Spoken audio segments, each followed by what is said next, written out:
ॐ ह्रीं श्रीं क्लीं श्रीं कुबेराय अष्टलक्ष्मी मम गृहे धनं पूरय नमः।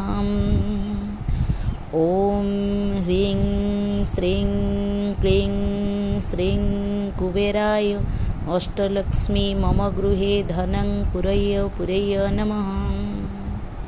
ॐ ह्रीं श्रीं क्लीं श्रीं कुबेराय अष्टलक्ष्मी मम गृहे धनं पूरय नमः।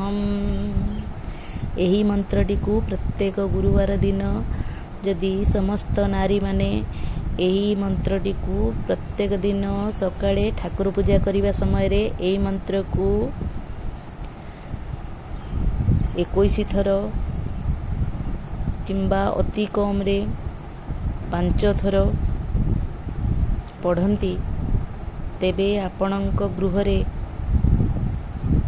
ନିଶ୍ଚିନ୍ତ ଭାବରେ ଧନର ଅଭାବ ରହିବ ନାହିଁ।